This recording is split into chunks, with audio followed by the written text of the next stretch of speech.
Welcome back to Digital Devil Saga. Last time, we defeated Mick the Slug at coordinate 136 and rescued Sarah, but now, well, we've got a bit of a loose end. Bat betrayed everybody again, and now he's joined the Brutes, but our next objective is to finish him off once and for all.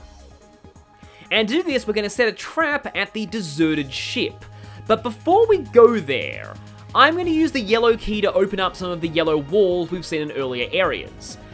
Before we do that, though, I want to sell off my cells because the cell bonus that we're going to get for those cells is going to be very valuable when it comes to getting through these earlier areas. Sarah also has some interesting dialogue if you take her to earlier areas, because it seems like, yeah, she's not a demon, she doesn't have to devour people to survive, so what does she eat in this world? Oh, it's gone to 1 rather than min, but I guess I should sell the Jack cell, because that sells for the most at minimum. Yeah, at absolute min, it's only 1,000 more. I should mention, I actually did do all of this preparation in a separate session, but then I realized I wasn't recording, so I'm trying to recreate all of that now as best I can. So 1 organic cell, 5 quantum cells, and that's it. I've still got a pretty good amount of money, though. I also think I'm going to sell most of my Soma drops, just to get myself some more money to afford mantras for Heat and Argilla, because both of them are going to be leaving the party soon, and so I'm going to want some very expensive mantras for both of them, so that they'll have auto-mastered them when they get back. Also, now that we've sold all of those, we get Graven Shard, Chakra Pot, and, most importantly, Estoma Spray. Estoma Spray is the repel from Pokemon. It repels encounters, and it lasts for 1 full solar cycle from min to max. It expires when the cycle hits min. I'm going to take 5, I think I'll take a few more of them. Yeah, I'll take 6 of these.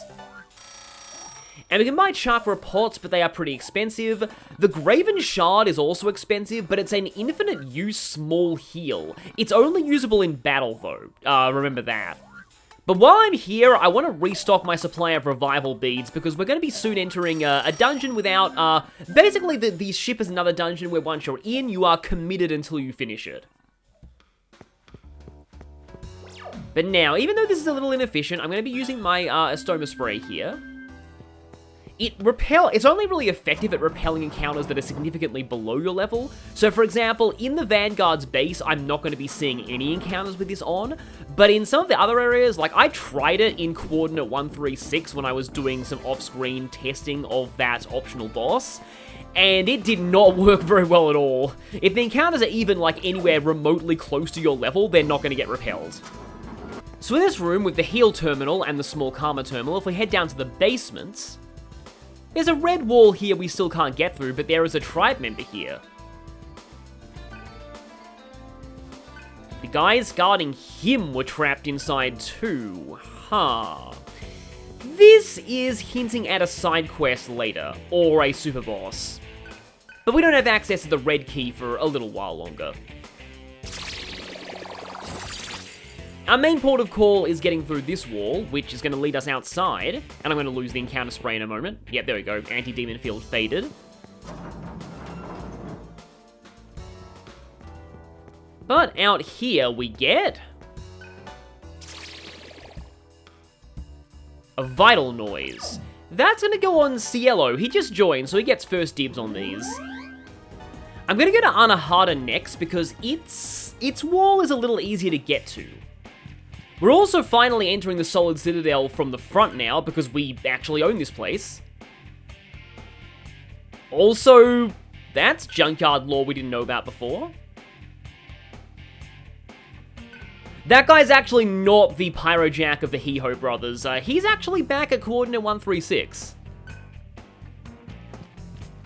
Yeah, this is why I do recommend going and talking to people at all of the earlier areas, because they have some interesting things to say. For example, we've got a justification here of why there are still random encounters here. There are some ex-Solids who still don't like us, but a few of them have switched to our side, which is cool. Considering that Mick was, he devoured a lot of his own men, chances are he was not very popular with his subordinates. So from here, if we teleport to Solid Citadel 1... I think that's the closest we can get to where we need to go. We just have to head back here and then make our way through the field of pitfalls. Remember, you need this door, even though the other looks closer.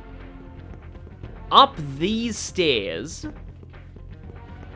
Back to the 3rd floor where we kind of first entered the Solid Citadel. There's actually part of the map that I forgot to fully explore. Because through here is a yellow wall. And I actually looked at the guide to make sure I didn't miss any of these, so I know the item that you get out of this one, and because of this, I know that there's only one, and therefore one of these 2 doors is useless, and with the hindsight of already recording this part and losing the footage, that one is empty. But this room has an iron shot. Iron Shot has 80 power. If we cycle through everyone, Cielo has the metal jacket equipped. Everyone else is a little meh on items, on shots, except for Gale. I'm going to take it for Surf, because he's pretty much the only person whose gun I actually use.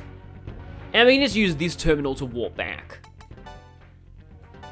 The more annoying walls to reach are in Manipura, but firstly, I want to show this dialogue. Yeah, that's something. That is not the funny dialogue that I was referring to a few parts ago, though. So yeah, here, the walls are a little bit more annoying to reach. The first one is over there through the second part of this base, and the first is closer to the start. And so you kind of have to make 2 trips to get both of them. Also, the encounters in here are not entirely repelled by Astoma sprays for the level that I'm at, so that's why this is annoying. Also, some of the doors here are actually still locked. You'll need to reactivate the switches. This one is actually behind a blue wall, and it is totally possible to have the yellow key but not the blue key. So, for requiring essentially 2 separate side quest checks, there must be something good behind this wall, right?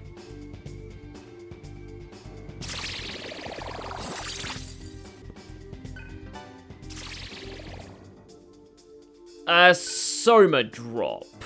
Not the best. So now we have to go through this door to get to the other side of the base. And here is the yellow wall. This will be the last one that we need to take care of, at least in this session. There's a few in future dungeons that we will open when we have access to them. Plus, there's those 2 in Coordinate 136 that, they lead to the field hunts that I showed before. Well, 1 field hunt and some items. So in through this door, we get an item, and it is Power Noise. It's going on heat. Unless you're doing a strength build Surf, there's really no one else who can make the best use of that. I mean, Gale kind of. And then we can go here just for map completion, but I'm pretty sure there's nothing in this room. And that is all the yellow walls, so I'll see you at the Karma Terminal. A couple of things I want to show at the Karma Temple, though. Yeah, it turns out as part of our plan, we're leaking a fake location for our new base. Yeah, I wonder about that too, but I mainly came here for Sarah's dialogue.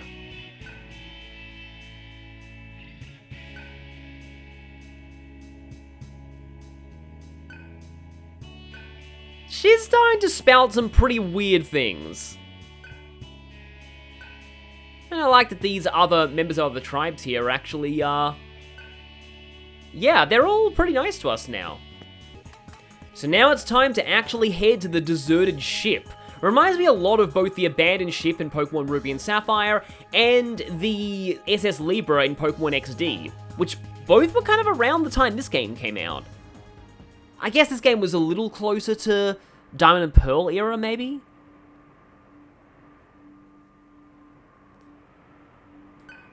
And we get a Pang of Hunger here. But yeah, there's even a giant rip in the hull, which is, I'm pretty sure, similar to how you enter the SS Libra.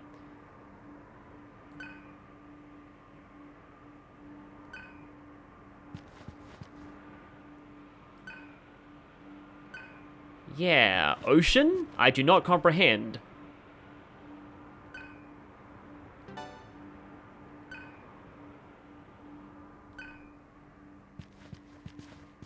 I'll talk to Sarah last, because what she's saying is kind of special.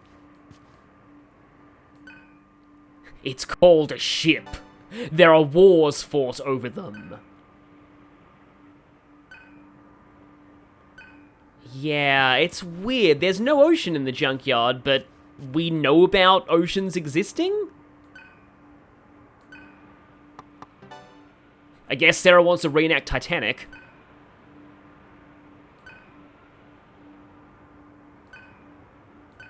I like how excited she is about all this. But once we go down here, we can talk to this member of the Embryon. And he's gonna warn us that once we're in here, we are committed until we finish our mission. So before that, I want to talk mantras. For heat, I am gonna go for Violent God, so that he has power charge after he returns. I put a lot of effort into getting towards this one. For Argilla, I guess I'd kind of like Karma. Rakukaja and Sukukaja would be very nice to have, though I normally make Cielo my supporter. Don't worry, I'll talk about him eventually. As for the others, for Gale, I feel like Hades. We might need Revival where we're going. We won't have access to Argilla, who's the one that I actually gave that to. And I will get Cielo a new mantra, but we'll talk about that in the ship. Oh yeah, and in my other recording, I actually did finish off, where is it? Fallen Hero. I finished off Fallen Hero with Argilla before doing the ship, so she has Medea now. I think we're ready. Let's move out.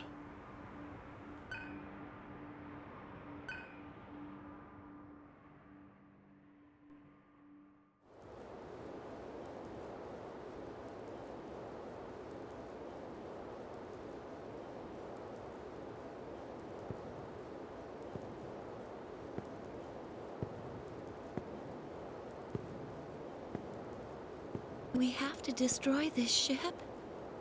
We will spread a rumor that you are hidden here to get the attention of Bat and the brutes. Needless to say, this is a trap.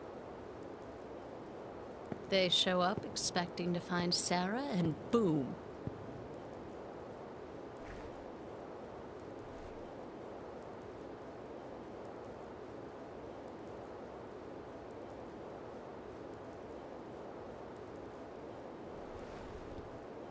Hey, come on! Why don't we try somewhere else, huh? Guys? The structure's material and design make this environment highly combustible. Is it really that simple? I mean, they'll know it's a trap when Sarah's not here. Sarah will be here. Huh?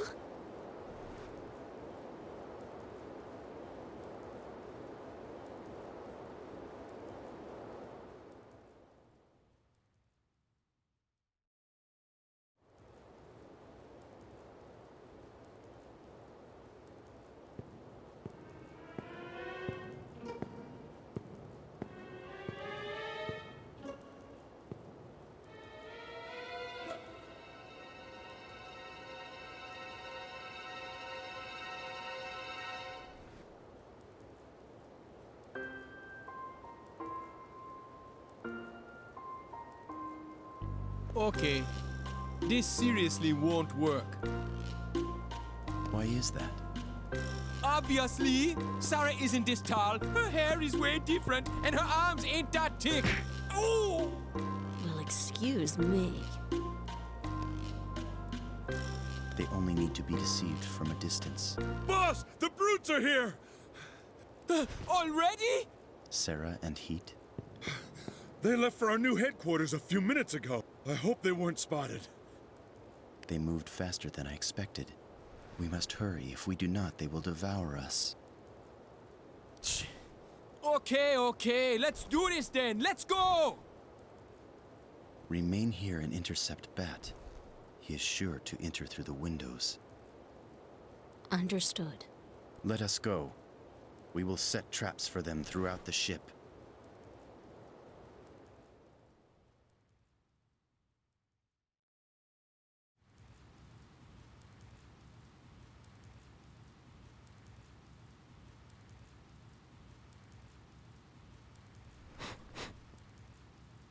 I can smell that Sarah girl's scent in the air. The woman's there too.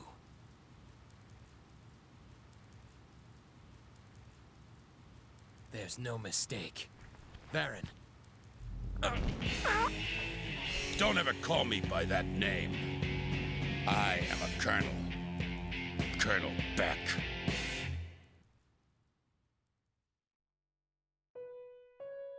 That's right. And I even know who you really are, Angel. Now get me the hell out of here! Very interesting. If you truly are the Colonel, you would know that is not possible. After all, it was you who requested this world be locked, was it not? You must open the door on your own. Don't give me that Nirvana crap! How dare you speak to me? On that day, everything changed. Now, each individual shall be judged by his karma. Even so, I pity those like you. I'm beginning to understand how this works. Allow me to help you.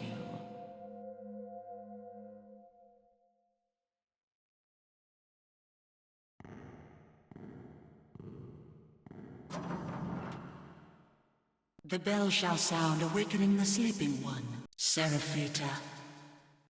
How long will your eyes remain shut?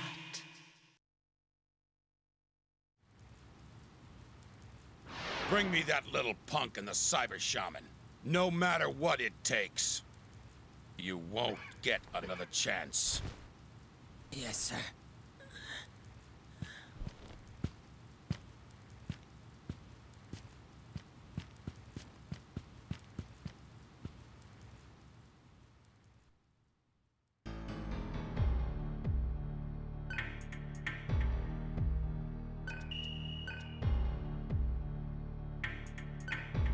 So, we're now stuck with Surf, Gale, and, if we actually put them in the party, Cielo.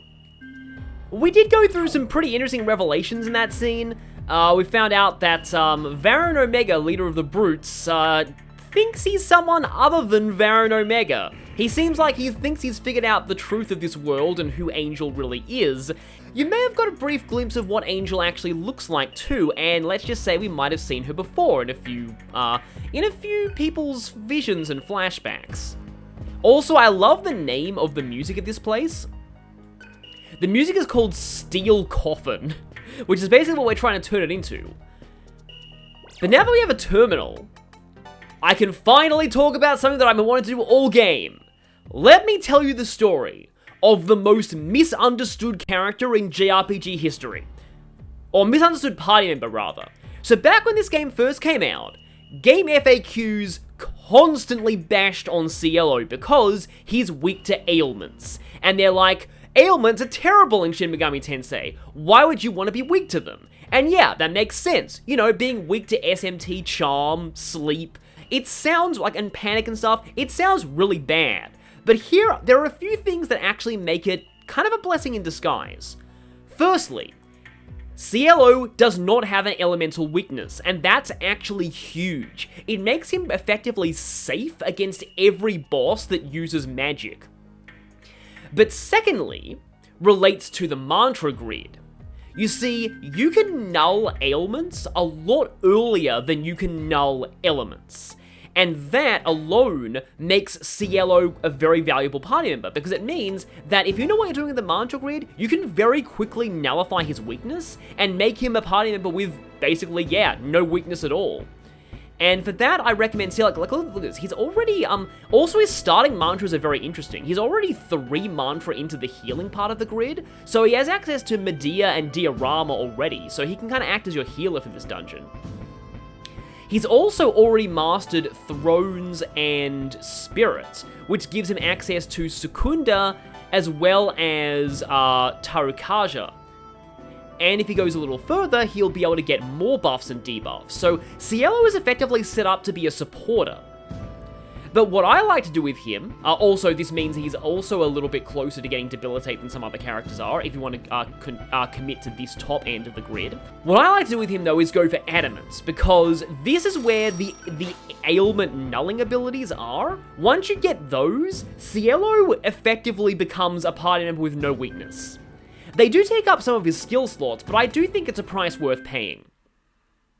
In terms of his overall stat build, Cielo focuses on agility, and his offense is primarily tied to magic. But his combination of high agility and access to a lot of support skills make him a great support character. Although, granted, does he even have Devour? He does not. Okay, I probably should work on mastering that first. But yeah, from the start, he's got Mazionga, Electrain, Elect Boost, Hummer, and some status ailments, along with a buff. But I might want to put some healing on him, though. I'll take Secunda as well. But yeah, sudden change of mantra. Before that, I do really need to get him working on Devour. I could also get him onto Devil Feast, but regular Devour is just too useful to have. It'll be mastered very quickly, though. So, we've got a pretty different aesthetic for this dungeon. We've got a good old abandoned ship. Just makes me think of the abandoned ship from, you know, again, from Pokemon. I'm hearing its music in my head, too. I don't know why they turned it into the Sea Moorville in the remakes, though. It kind of barely resembled the original version. But at least there's a chest here. Medical kit ×3. Those are useful to replace the ones we've lost, although 150 HP is not totally a full heal at this point. You might notice there are not a lot of enemies yet. No random encounters at this point, but that may change. Well, I mean, it's obviously going to change. A lot of the parts of this ship have been caved in and aren't really useful to us. Of course, this door's open. It's an elevator. Yeah, so for this, we probably should head all the way down to the bottom floor first. That was where Gale told us to set the explosives. There are several explosives we will have to set across the whole ship, and you don't really go floor by floor in order either. But yeah, now things are a little bit more well lit. Fortunately, we have a whole bunch of doors all over the place. Danger! Engine room ahead, employees only beyond this point. Well, I mean, you know, anyone who probably be considered an employee at this point's likely dead, so yeah. Another terminal, just a small one. I want to say there are no large terminals in this whole dungeon. Okay, right, so they're just going to stop me from going through these ones, I think. I like how the portholes are cracked. Or, you know, the windows, since portholes will be the ones that look out outside the ship.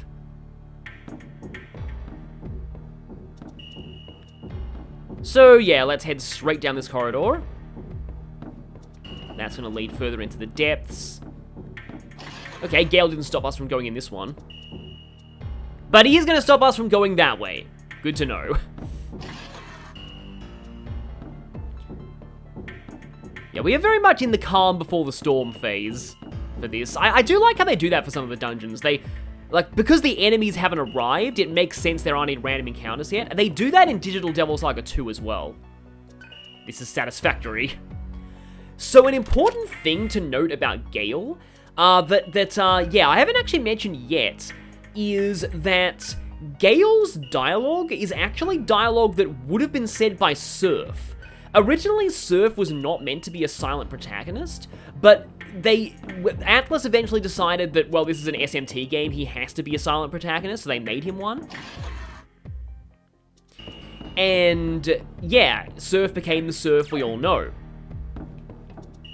But before that, Surf was going to be a character with his own dialogue and personality, and essentially all of the dialogue that Surf would have had went to Gale. And that explains why Gale kind of feels a bit more like a protagonist than Surf himself at times. Even in terms of his backstory, which you'll see much later, but Gale is very relevant to what's actually going on in the junkyard and the whole world. So it's kind of interesting to think that he's a character who didn't really exist before, but now all bets are off. we get encounters. And it is a bunch of oh, got immediately stunned. A bunch of Nagas. They are half snake, half human divine beings from Hindu mythology. And interestingly, they are weak to fire, and it happened to have set Miragi on Surf, so your funeral. Right, you got Devil Feast. Actually, oh wait, no, Cielo can't even devour them. Well, they do make some pretty funny noises. Cielo attacks with his, like, horn head, and he's basically a living plane. Kind of a cool design. Okay, that was not as much into Devour as I hoped. And now, suddenly, the music gets really intense. This is like they're named like Steel Coffin, like first movement, second movement, etc. Doors rusted and won't open, Silent Hill style. But yeah, we are full on getting encounters at this point, and because of that, let's check them out with the Spyglass. Okay, Shatter Skulls, I recommend taking out as fast as possible, because they can actually self-destruct. Strong against Force, weak to Fire, Expel, Charm, and Panic. Things that Cielo starts with. Well, Panic at least. Null, Ice, Earth, and Death. And yeah, where is it? Death March. That is a self-destruct attack. This thing was originally called Laughing Skull. It's only called Shatter Skull because of character limits. It's actually based off of a real-life legend. It's a Laughing Skull that supposedly haunts a convent in Santo Domingo. And anyone who hears its laughter will die. I guess I can go for a bunch of fire, though.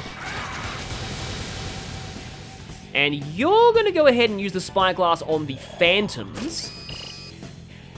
A lot of people don't like Phantoms because they are one of the first enemies in this game to null physical. Null, Fizz, Gun, and Death, but they're weak to Force and Expel, so Gale will do well here, presuming you've actually kept Force attacks on him, which you probably should. And let's just Argulau away the Chatter Skull. Oh, they also have access to Mudo skills. And I believe Mudo on as well. Oh, well that sucks. Yeah, with you guys draining Force now... At least Fire worked. We know Fire worked from before. Okay, there we go. Now, suddenly, they're worth a lot more AP. And yeah, we basically need to get out of here now. Hero ration times 3. We can't even examine these beds, I don't think.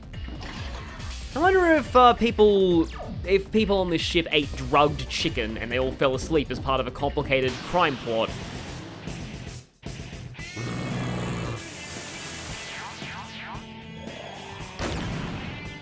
Get it? Skull Cleave being used by an actual skull. Blood Curse. That's an AoE curse attack, obviously. We have some Discurse. Well, Cielo got cursed.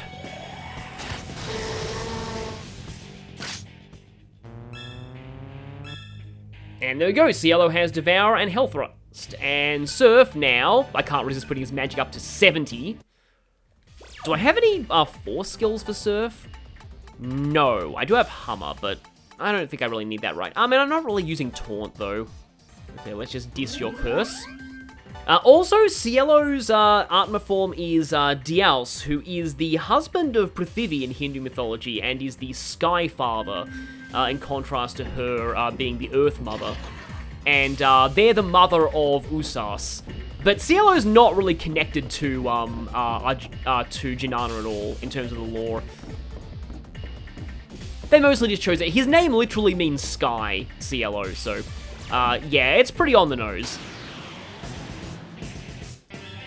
Mahama, new combo was discovered for 2 Hummers. That's actually going to be kind of useful here. Because if we get them scared from Hummer, yes we did, Hunt skills are not physical, remember? They run off of your strength stat, but they are not really, but they are their own elements. So, that helps against things like this that nullify physical attacks. Or you can just Surf Magic nuke them. Okay, getting up on that Hades.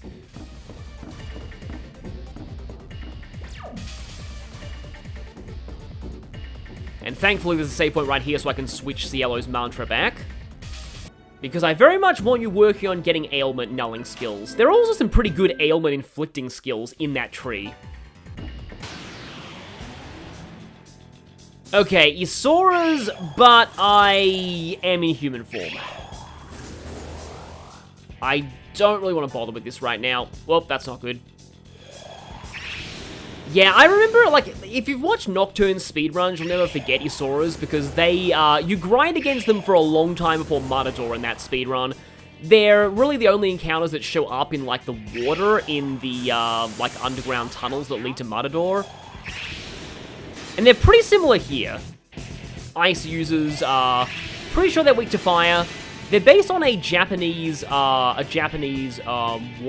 god. Back when I first played, I think it was actually this dungeon that pretty much vindicated my choice of a magic build on Surf, because I was just like, I really appreciate the healing that I'm getting here, just like the walking heal terminal. You might notice that, yes, there was a free heal point in this dungeon. Oh, they're weak to Elec and Force, okay. Yeah, they would be, because they want to encourage you to use Gale and Cielo here. But, yeah, what I was saying was, yeah, there is a free heal point here.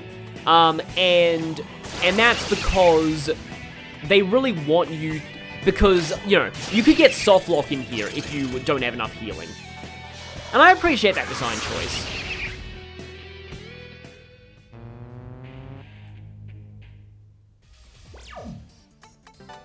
Okay, you need to actually set Devour, though. Yeah, regular encounters tend not to have enough time to actually use Tarukaja.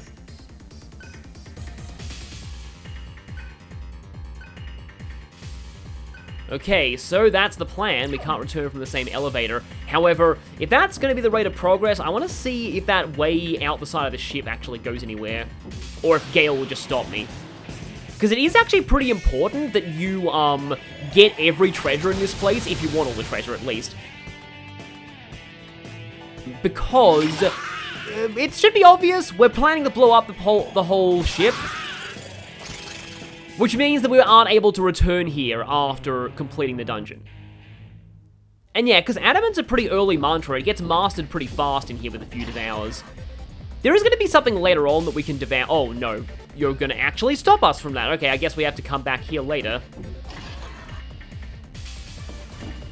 But yeah, the outside areas have an enemy that is very useful for mastering mantra via devours. The fact that these enemies can kind of survive a full-on, well, sometimes survive a full-on attack from my magic build Surf really says something. Okay, we got Gale level up, and we have Adamant mastered. Dream Haze, Foul Breath, Void Charm, and Void Panic. Random Vitality is not terrible. But if I have the marker for it, I kind of want to get Cielo to continue in this part of the grid. I've got enough of this. Yeah, there we go, Null Panic. So already we have access to nullifying one of his weaknesses. And the cool thing about Cielo, and this is really what really makes Cielo to me, is that the enemy cannot see the fact that he has skills nulling his weakness. This is true for like nulling elemental weaknesses as well. So, but like it's a lot easier to access the ailment nulling skills. So they will see Cielo's ailment weakness and try and hit it, not realizing that he's covering the weakness with passive skills, and they'll waste their press turns. Alternatively, you can use void shields for ailments for the same effect. It's really cool, and it's kind of a unique niche that he has. The thing is that a lot of people didn't actually okay, thankfully there is a trap in here somewhere. Quantum Cell. A lot of people didn't actually realize how you were meant to use Cielo. And for that reason, Cielo actually got buffed quite considerably in the sequel. His stats are a lot higher there, and he's only weak to a few specific ailments, not all of them. I think he's only weak to, like, Panic and, like, some of the, like, it's, I forget exactly which ones, but it's only a few specific ailments I think that he's weak to in the sequel, rather than all of them.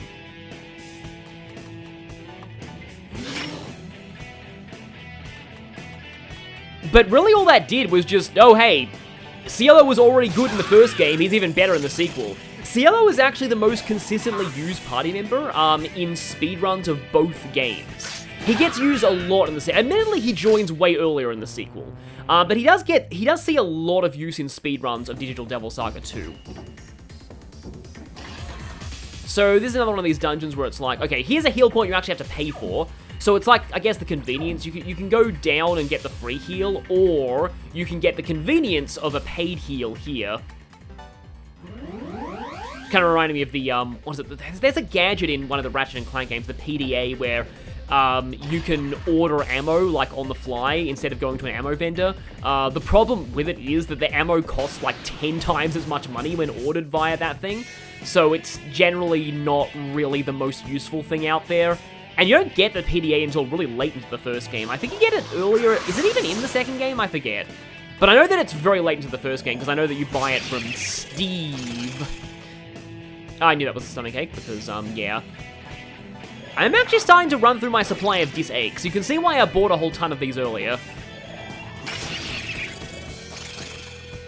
Isaurus do make, like everything, they make funny noises when they die.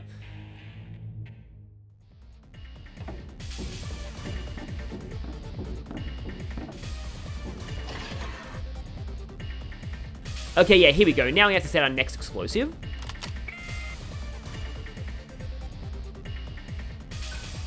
So there's quite a few of these that we have to set, but we'll kind of naturally hit the points to set them as we go through the dungeon. But there will be some mini-bosses that we'll end up encountering as we proceed.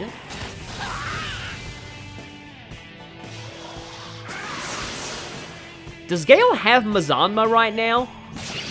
Because if so, it's probably a little more reliable than Shockwave right now. He probably has Mazanma. Okay, definitely getting that Kichijo up there, although I'm getting a little far away from that save point.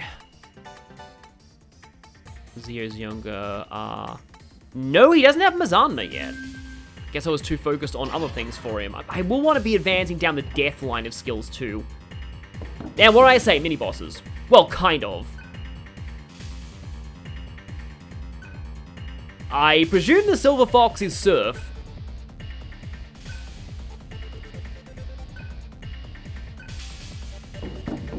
But it does make sense as to why they go for the leader, because this basically fully, you know, it's well, Zundyne, okay.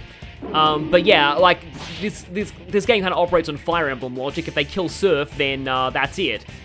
Now, we saw these in an earlier dungeon, well, the last dungeon, in a trapped chest. They are weak to Earth, and unfortunately, I don't think I have any Earth set on anybody. I do have a landmine, though. Okay, we got a couple of, frighteners. Okay, I thought that was a stomach ache. Okay, this could be problematic. I guess I can Devil Feast you. Gonna have to heal him after this, though. Okay, we got I think our first on-screen level up for Cielo. Yeah, his strength is okay. Oh, that's a convenient heal. But his magic is, like, average, but Cielo doesn't really do a whole ton of damage, but he doesn't need to. He's more meant to be a supporter and a press-turn destroyer. That's his role. Which is a role that I guess people didn't fully grasp when they played the game. Like, I don't really know why, but for some reason, like, early GameFAQs really hate Cielo, and people are trying as hard as they can to rectify that now. And I hope I'm doing my part with this video, because I really want to rectify that and just say, hey, Cielo good, actually. Cielo very good, actually.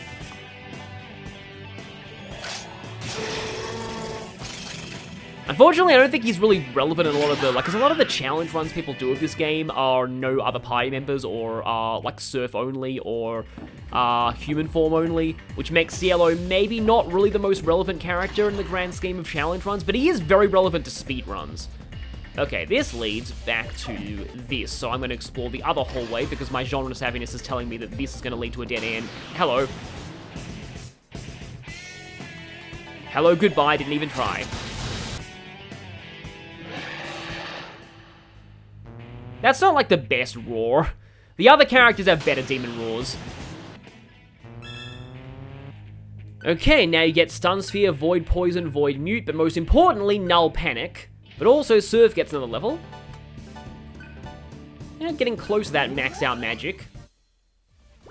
Yeah, for safety's sake, I'll probably take Null Panic. Don't think I really need an Electrain in this dungeon. Okay, this heads downwards to... This looks to be nothing. But hey, at least we got some exploration on the map. Okay, will that get me Ice Wolf? Yes, it does. So we get Mabufala and Ice Drain. Surf is now following the footsteps of Blizzard Wolfang and hopefully not getting killed by a tutorial person. And there we go. Now I really need to find a save point. I think there's going to be a save point soon. That's an elevator. So let's check these other paths first. Looks like every door in this room is caved in already.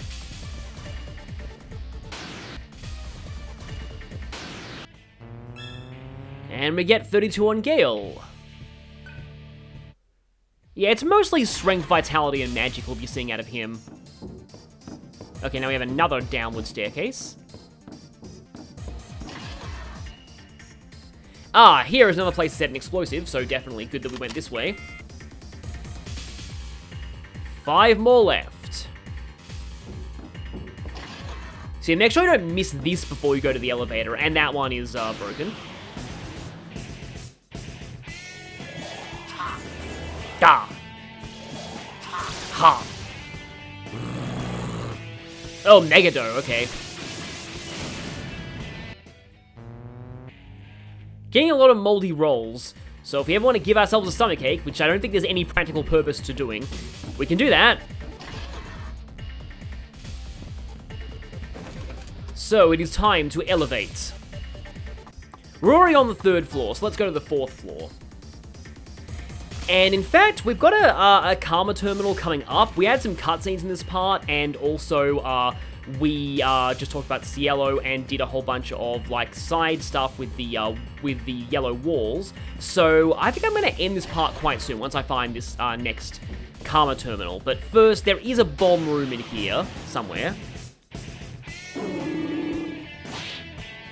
I need to set Earth for you. Or we can just, you know, kick you to death. Oh, I have Tarazi. You know, Bufala's not actually super good against a lot of things in this dungeon, and that means I can afford to put something over Ice Boost. I have Earth Boost. Surf's definitely becoming a magical jack of all trades, which is very good. Yeah, here we go. Okay, we got a small Karma terminal here.